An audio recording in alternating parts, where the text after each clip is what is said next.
The Weird Circle. In this cave by the restless sea, we are met to call from out the past stories strange and weird. Bellkeeper, toll the bell, so all may know we are gathered again in the Weird Circle.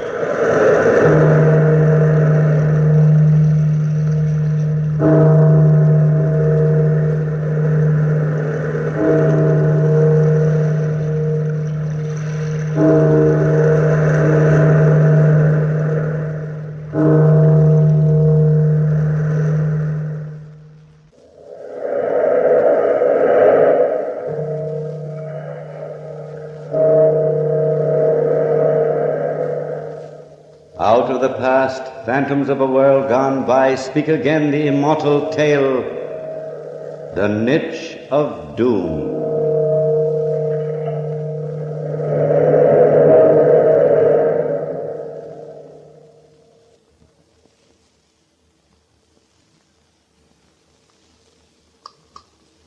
Will it never stop? This constant tapping inside my mind. Yes, I've listened to that same hopeless tapping for days on end.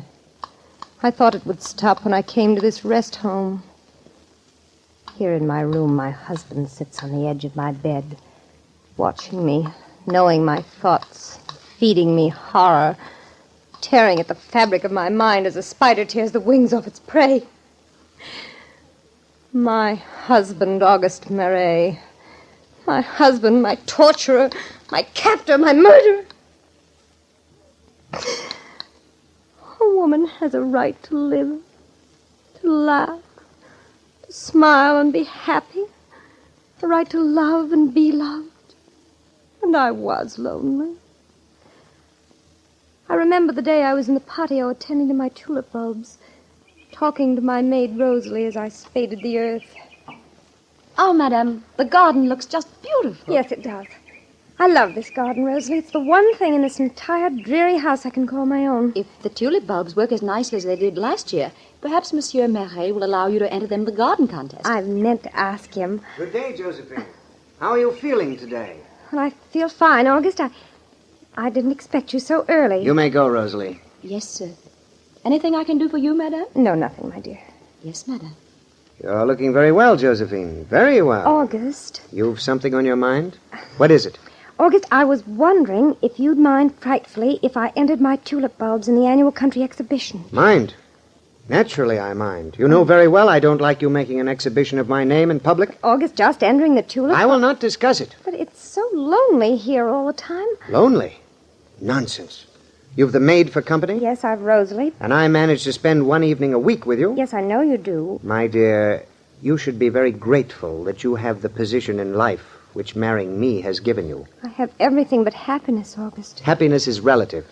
A girl born in the circumstances in which you were born, a poor, unimportant family, certainly cannot expect everything. But I ask so little, August, just to exhibit the bulbs and the flowers. I thought we were not going to discuss this anymore.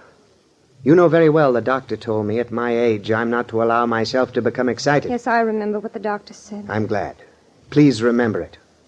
And now, my dear, I really must go over to court. Will you be home this evening, August? I'm never home on Tuesdays, Josephine. Enjoy yourself, my dear. Don't wear yourself out in the patio. You country girls are always lovely while you're young, but you age so quickly. Age so quickly. He frightened me. I saw all the years of my youth passing me by as I was caged up in the house on the Rue Montmartre. I was only 15 when I married August. 15, and he was 55 then. 5 years of marriage had taught me the meaning of loneliness and tears. A woman has the right to bask in the warmth of her youth. That's why I left the house that day. I wandered out into the garden patio outside my room, and I walked down the boulevard to Grenald's Cafe. I sat down at a table on the sidewalk, intending only to watch the others, to watch life pass by. The waiter was very friendly. What will you have, madame? An ice, a raspberry ice? Raspberry ice. Excellent, madame. Excellent for a warm afternoon. How angry this would make August. Sitting all alone, madame? Yes, Well, because I wish to be alone. Oh, no, you don't. Not when you have the opportunity to enjoy my company. Please, sir, I shall call the waiter. No, don't, please. You're lonely and I'm lonely. Certainly there can be no harm in two lonely people sharing a table for one short half hour. Now, can there? But my husband... Even a jealous husband can't object. Really, sir? And you are lonely. You really want me to sit down, you just won't admit it. Oh, I can see the truth in your face. You see things that are not there. May I, madame? Just for one half hour. Well, there really is no harm in it, is there? None at all. Thank you. Of course, madame, you know that I've lied to you. Lied to me, sir? Your ice, madame. Something for you, monsieur? Oh, same as the lady. Oui, monsieur. Nothing like raspberry ice to start a lifelong friendship. What do you mean you've lied to me? Well, I didn't just happen along just now. I didn't just happen to see you sitting here and come up. I planned everything very carefully in advance. Oh? You see, madame, I live across the way from you. I've watched you gardening in the patio of your home many times. But why, monsieur? Why? Why, because you're a beautiful woman. Because I wanted to know you so very much. Because I've seen something in your eyes that I've felt inside myself. You shouldn't, monsieur. You really shouldn't say these things to me. My name's Pierre Planton. Monsieur, for both our sakes, do leave me now. You've no idea how much trouble this innocent little adventure might cause us later on. Oh, I've waited a long time to meet you, dear lady. Not just a day or a week or weeks, but a year. I'm very flattered, Monsieur Planton. Pierre's the name. Pierre. You know, the first day I saw you in the garden, I asked my servant who you were. And when I found out you were married, I resolved never to try to see you again, but Why did you change your mind? I saw your husband. August is a very fine, upstanding man. He told you so himself, eh? I know, I really think so. He's an old, garrulous, stupid bore who's overwhelmed with his own importance. Oh. Frankly, my curiosity's aroused. Why did a lovely young girl like yourself ever marry him? Well, I love him. Oh, madame. Please don't cry, please. If there's one thing that turns my bone to water, it's a beautiful woman's tears. Here, I'm not crying. here, use my handkerchief for these non-existent tears, then. Thank you. Now, Josephine, smile. Stop ordering me about. I won't have it. Please smile at me and say I'm forgiven. You're forgiven. Oh, that's better. I promise to be nice. You see, Josephine, believe it or not, I'm very fond of you, against my better judgment. You'd better believe it, because I'll haunt you every day if you don't. And that's the way it started. Just a talk in a sidewalk cafe. My first friend, perhaps the only friend I had besides Rosalie. At first, Pierre and I thought we were just playing at love. But by the end of the second week, I knew the truth. I loved him. I loved him as deeply and as truly as any woman could. We met in the afternoons in the cafe, and in the evenings when August was out, he stole into the patio and we talked. Talked of him and of me, and then of us. Of our future. Together. It was Tuesday, 2 weeks ago, that he was supposed to arrive at 9 o'clock. Rosalie was helping me dress. You'd better hurry, madame. He'll be here in half an hour. How do I look, Rosalie? Beautiful. I wish I were as beautiful as you. Oh, madame, put this brooch on the front of the dress. It sparkles so. Yes, I think I will. Rosalie, he's so handsome and so And fine. you really and truly love him? Really and truly. But what will you do, madame? I don't know. If I could only be honest with August, if I could only tell him and break away. Oh, madame, he'll kill Monsieur Pierre. Yes, I know, and he'd be well within his rights. I'm so frightened sometimes. So very frightened. Oh, madame, listen. Footsteps. That's August outside my room. What will you do? I don't know. Perhaps he'll leave before Pierre. But if he doesn't... Then you must pretend that Pierre's your friend. Oh. Well, look at my lovely wife tonight. Dressed up, aren't you, my dear? Good evening, August. I always dress in the evenings, you know that. No, I didn't. I shall hereafter take more advantage of your loveliness. Flatter me, my lord. I didn't expect you to drop in to see me this evening. Were you expecting someone else? Why, how unfair you are, sir. Unfair? No, I'm, shall we say, more curious than unfair. You may leave, Madame Rosalie. Madame, What's the matter with you, girl? Why do you stand there staring like that? Well, it's the... Rosalie's expecting a visitor in my patio shortly, August. A visitor? Yes. Rosalie? Yes. Well, it's different. A lover, eh? I suppose you'll be getting married soon, eh, girl? Well, yes. Yes, More's the pity. Mind if I sit down a little, Josephine? No, do, my lord. I suppose you'll be leaving Madame and myself shortly. You should have told me, girl. Well, I had... You what? I didn't think, monsieur. If you'd told me, I'd have supplied you with a decent dowry. A girl in your position can scarcely afford a trousseau. It's very kind of you, monsieur, to offer me. Well, my dear, no matter what, I shall be generous to you and offer your future husband a fair dowry anyway. What say you, Josephine? Is that not generous? Very generous, my lord. Ah, yes, it is. My girl, Rosalie, you shall be married in the Marais Chapel at noon Friday. Friday, monsieur? So soon? 3 days? Yes, Friday. A girl in love should be delighted at the prospect. Unless you've lied to me. Lied to you? Oh, never, monsieur, never. I'm delighted. Delighted. Yes, of course you are. Well, Josephine, you might help the young lady plan her wedding while I'm gone. And make a list of all the necessary items which you'll need. Yes, my lord. I shall leave the entire proceedings in your hands. That ought to keep you well occupied. Yes, my lord. Are you leaving me so soon? I have to, my dear. You know these Tuesday nights. You know them very well. Good night, Josephine. Give my best to your suitor, Rosalie, and tell him I'll do my best by you. Oh, madame. Shh. Careful. August can be sly as a fox. Friday, Yes, Friday. Rosalie, he's very clever. I don't know how he found out, but he knows. At least he suspects. What will we do, madame? I don't know. There he is. Tell him to come up, Rosalie. Yes, madame. Come up, monsieur. Is old Spiderlegs gone? Yes. But hurry, monsieur. Hurry. I climbed to my love's balcony. Oh, darling, darling, darling. Here. August is clever. He knows. What? He knows. He told you so himself? He came in this evening while I was dressing. I was afraid he might stay for the evening, so I told him about you. You told him? I said that you and Rosalie were engaged to be married. Oh, And so... monsieur, he insists we get married Friday in the Marais Chapel. He's going to provide my dowry. You think he suspects you, Josephine? I know he does. Darling, you must leave at once and never return. Leave you and Rosalie to the mercies We'll of that... lie our way out of Yes. it. I'll tell him my lover did not like to be rushed and quit me. And he'd believe it just like that? Of course. Never. Never, Rosalie. No, that's not the answer. That's not even sensible. Darling, sooner or later we'd have to take our chances and run away. Why not now? Run away? Where? How? To Spain. He'd never find us in Spain. I've no passport. I couldn't even leave the country. And as long as I'm in France, he'd find me and drag me back. We'd find a way to leave the country.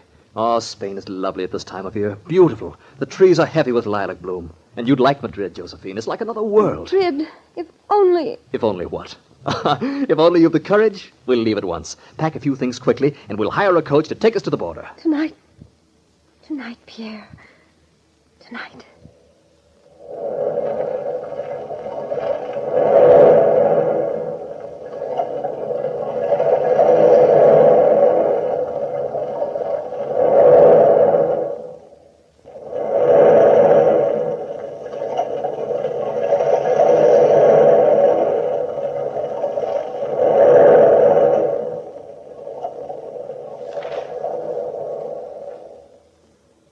Now the suitcase is closed, my darling. Where's your coat? In this closet. Oh, let's do. Hurry.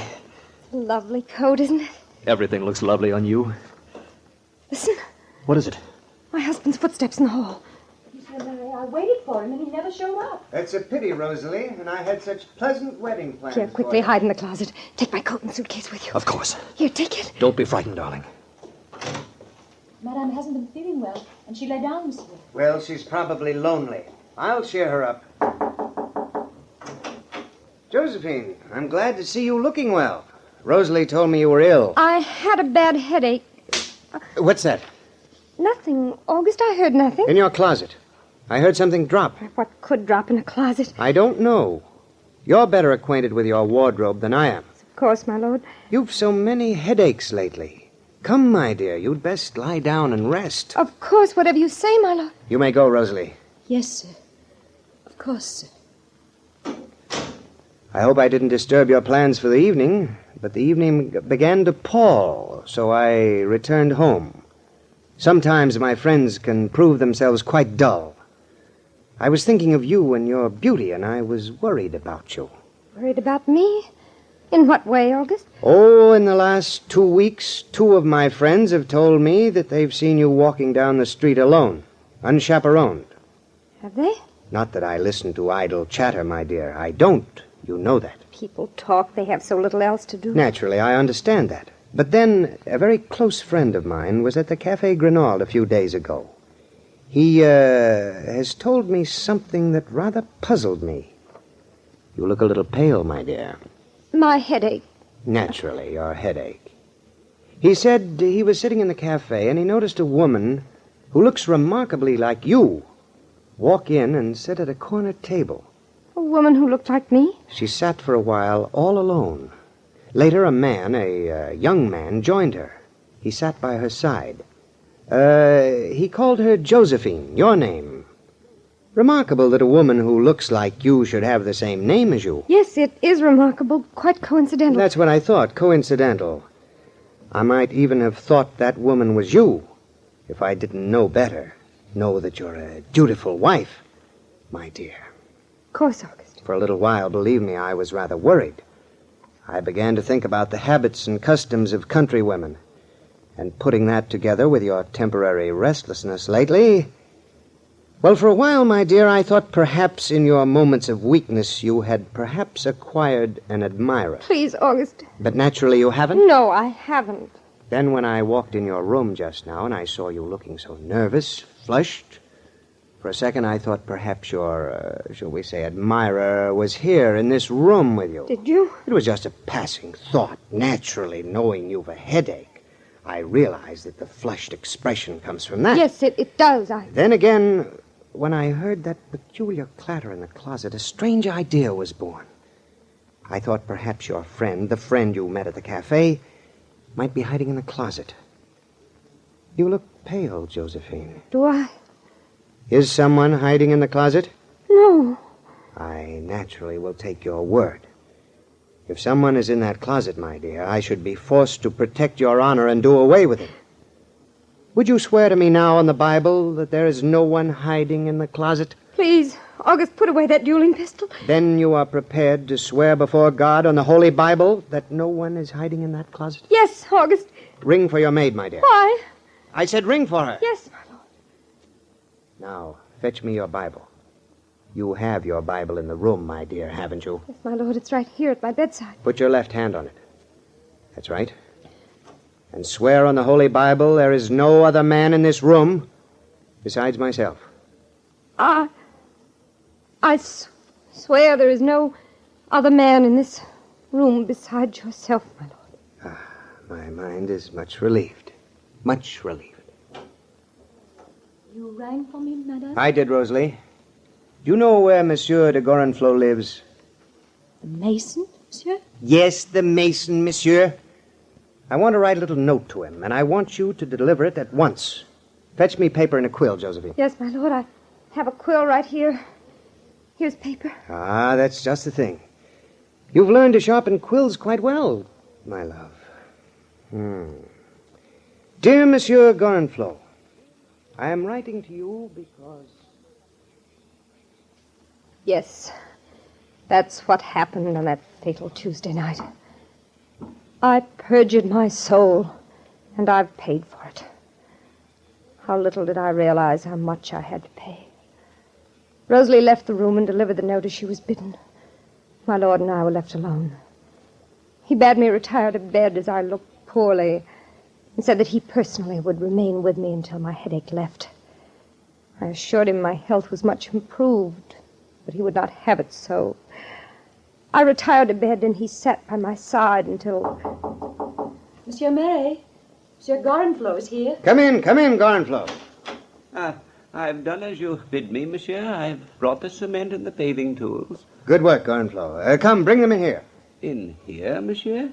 In Madame's room? Yes, in here. Why, August? Why? Rosalie, go to bed, girl, and get a good night's sleep. You don't have to linger around any longer. Yes, sir. Monsieur Gorenflot, do you see that closet in the corner? Yes, my lord. I wish you to cement it up. The sight of it affects my wife quite strangely. August! Please, my dear. But, August! You swore to me there was no one in it, my dear beloved wife. And I believe you. Surely there's no harm in sealing up such an offensive, ugly closet. I'll have another one built for you. But my clothes... I shall buy you new ones. What are you waiting for, Monsieur Gorenflot? My lord, at this hour of the night... You are sure you want me to do this now, monsieur? Wait till morning, my lord. I am positive, absolutely positive, my poor Gorenflot. Go to work at once. I will not wait. I am a man of whims. Strange, interesting whims. Whim. August knew that my lover hid in there. I didn't think he'd have the heart to go through with what he had intended. So at first I just sat quietly by and watched.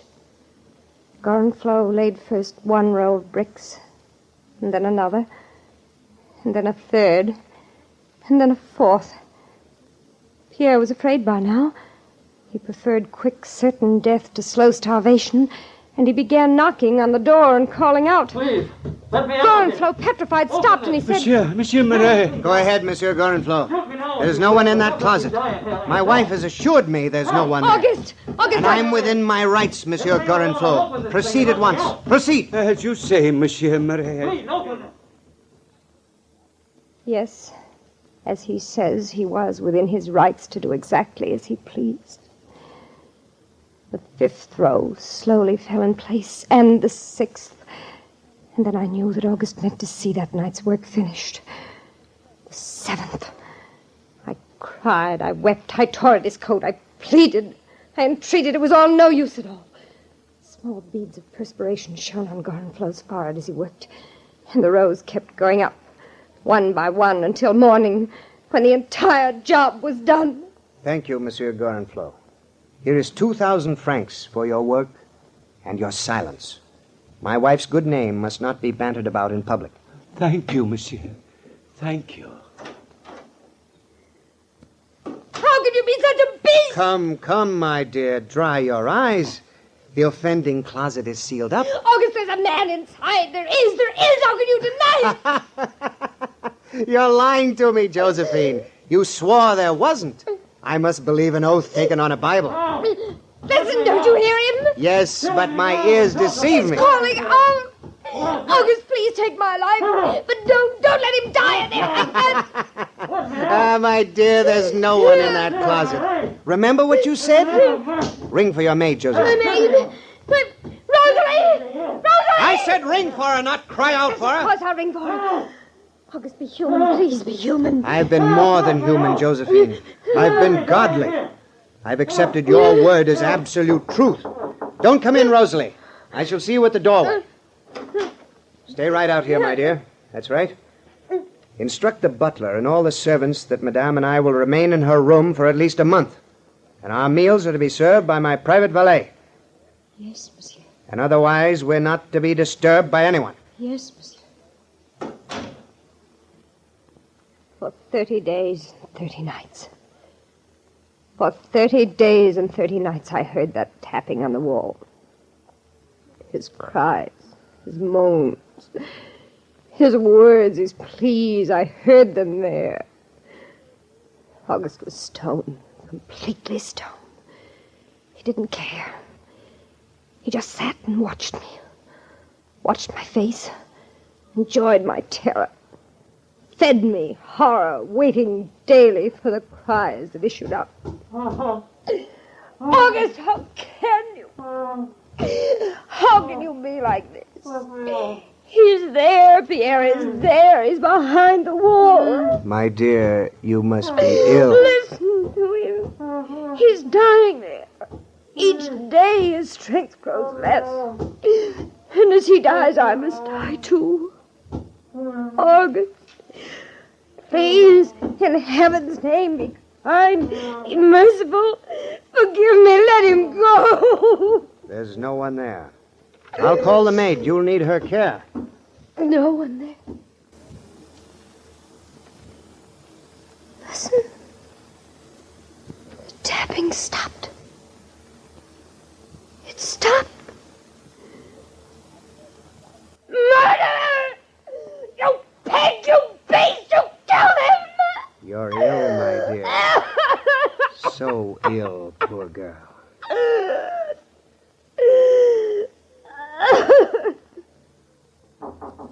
Come in. Please call the doctor, Rosalie. My wife is ill. She's going away for a long rest. A very long rest. So I sit here in this rest home, listening to the feeble tapping inside my head. The same feeble tapping I heard on the closet wall of my bedroom at home. That same feeble tapping. Will it never stop?